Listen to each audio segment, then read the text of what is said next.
Hey, what's up guys? Welcome back to the channel. A bunch of really important Battlefield news came out today pertaining to a bunch of super important community issues such as the server browser, whether or not platoons are going to be in the game, and quite a lot more. There was also a brand new trailer released, which is in the background right now, and we'll talk about a bunch of stuff that was shown in this trailer as well. So, if you plan on following Battlefield 6, hit the sub button, hit the like button on this video. Thank you to everyone that does that, and leave a comment. Let me know what your thoughts are on all this stuff. There are a bunch of separate topics, and a lot of them are actually pretty heated in the community as well. I'm going to let the trailer play in the background and talk about some of the more miscellaneous stuff that was confirmed today. You might see in the trailer there are mortars, those are confirmed to be back in the game, and of course throwing knives as well. There were also some comments from technical director Christian Boole, and he admitted that the UI of the game is, quote, probably still going to be a little bit clunky when they launch the game, and they're going to continue to improve it.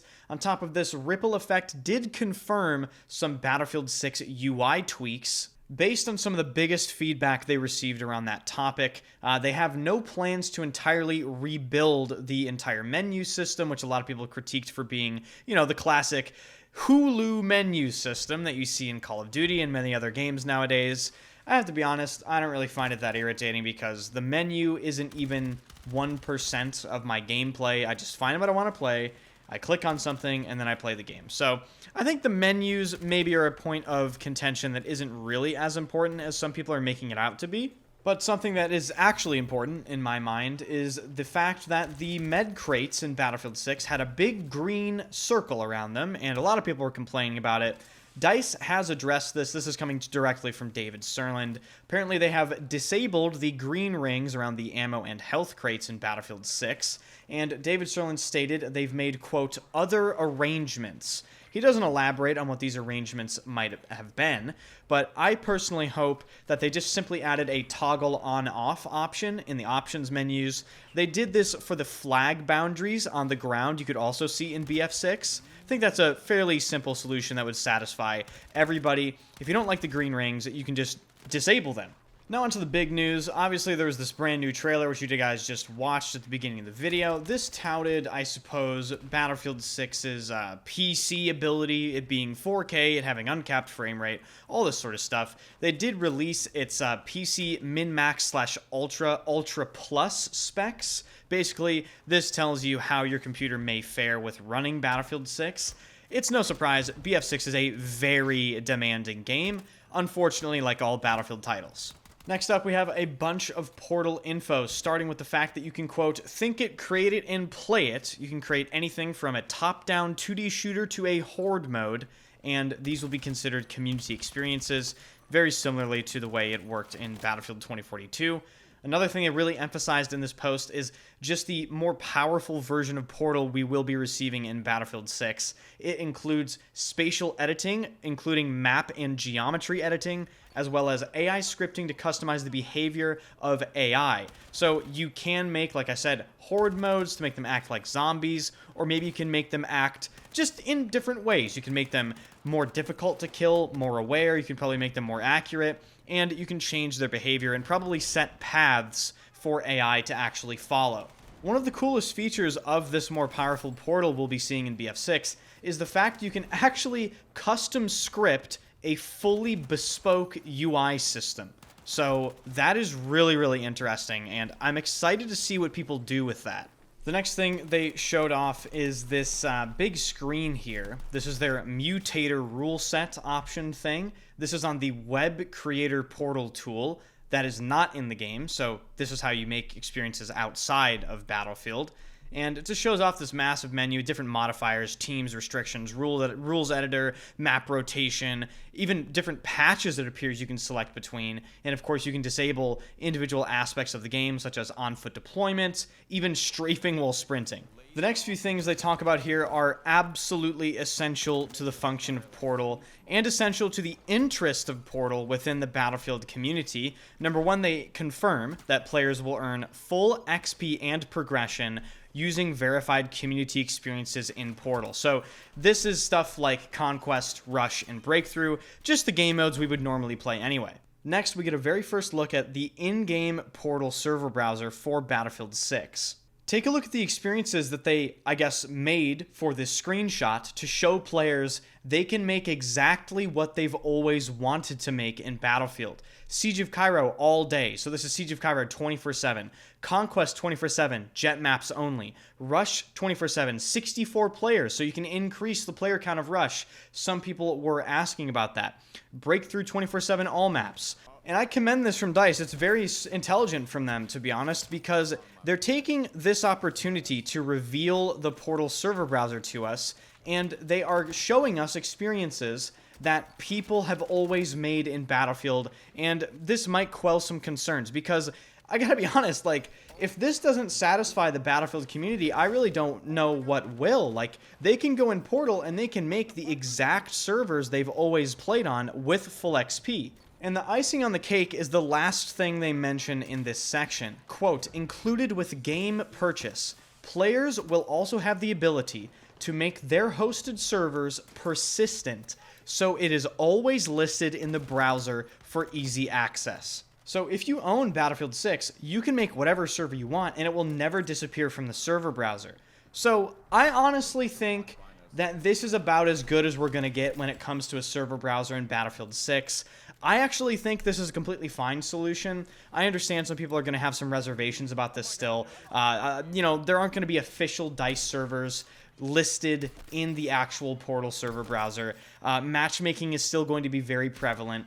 But, at the end of the day, I am kind of surprised we even got a server browser with this much functionality in BF6. I expected them to double down on matchmaking even more and perhaps dial back some Portal aspects. So the fact that you can make whatever you want, all your 24/7 servers, hardcore servers, the fact that it's full XP progression, the fact that they're all persistent, I think this is good. All the Battlefield community have to do is not abuse the Portal system to make useless trash like Afghanistan, milsim, 10,000% damage, get shot in the ankle and die, die in game, die in real life servers. You know what I mean? Like, make real playable servers. I, for the first time, might actually host my own servers to make sure there's something playable and normal in Portal. So I do enjoy the Portal news. Let me tell you some news that I don't enjoy. This is from Battlefield Bulletin. Ripple Effect Studio technical director Christian Bull says Battlefield 6 won't have spectator mode or platoon system at launch, and there is no word that they're coming at all. I have to be honest, I fully expected there to not be a spectator mode. That isn't surprising, however, it is still disappointing because this is sort of a niche request, but spectator systems are very important for any sort of competitive events, and with Portal, making competitive is actually easier than ever, which means maybe, just maybe, BF6 won't have a dead competitive scene anymore, but without a spectator system, you can't spectate any competitive event, which essentially kills it right then and there, so that's very disappointing. And then, of course, spectating was always just a staple of Battlefield games, regardless of any niche competitive. I liked spectator systems. You could do fun things with it, like my Agent Enders videos. Those will never happen in BF6 now, unfortunately, just like in 2042. But the platoon system not being in the game? Can I get a good explanation as to why they are refusing to put platoons in Battlefield? This is an essential community tool, in my opinion, and it's so easily implemented, there's no excuse for it not to be in the game. How hard is it to just add some clan tags? How hard is it to just add some sort of in-game clan or platoon system where you can create a clan and then invite people to that clan? I heavily doubt it's super complicated, and I just really think a little goes a long way with this. If they were to put a platoon system in the game, we would see the return of, just for instance, AOD making a server, right? So AOD clan. You can see their clan tag, right? You can see who's in the platoon when you're in these servers. It is really essential for the community aspect of Battlefield, and like I said previously, I don't really know if there's a good excuse for not putting it in the game. Switching gears to talk about a map you probably saw in the trailer today. This is a new screenshot for Mirak Valley, which I believe is the largest map in Battlefield 6. Some map size comparison estimates suggest that you could fit 5 or even 6 Siege of Cairos inside of Mirak Valley. So if there was any doubt about there being large maps in Battlefield 6, those doubts should be put to rest right now, because this map is, well, to put it frankly, fuck huge. Okay? It is. It's fuck huge. This map is humongo mode. And taking a better look at the screenshot, if you look at the bottom right here, there is an airstrip, so it does appear that jets are going to be taking off from that airstrip, and I count 2 helicopters and 4 more tanks there, one of them being AA, one of them being an MBT. So there's going to be a ton of vehicle gameplay. This map is, once again, absolutely massive, and there is certainly more where this came from. Sobek is another map that is speculated to be quite a large map as well. And to cap off this video, we're taking a look at some brand new screenshots for Battlefield 6 new Manhattan Bridge map. So you see Dumbo here prominently plastered on this, what is this, flagpole. See a tank on the streets of New York, which is just really kind of a crazy scene. Got this close-up of a soldier with another tank in the background. And finally, the Brooklyn Bridge in the background, forces moving through the streets of New York. So some insane images here, really great stuff. I'm looking forward to BF6, man. Really am. I'm counting down the days. What do we have? 40 or 39 days until BF6's release, I think. Can't come soon enough, because let me tell you what, 2042 put me to fucking bed. Legit just to bed. You come in my stream, half the time I'm raging, half the time I'm legit asleep, not saying a single word. I'm ready to stop playing 2042 forever, and I think a lot of you would share that sentiment. So if you enjoy the channel, be sure to subscribe to the channel. If you plan on following Battlefield 6, this is the channel for you. Hit that like button. Let me know what you think about all this stuff in the comment section, particularly to do with the server browser and portal and all that sort of stuff. And I will see you guys in the next video.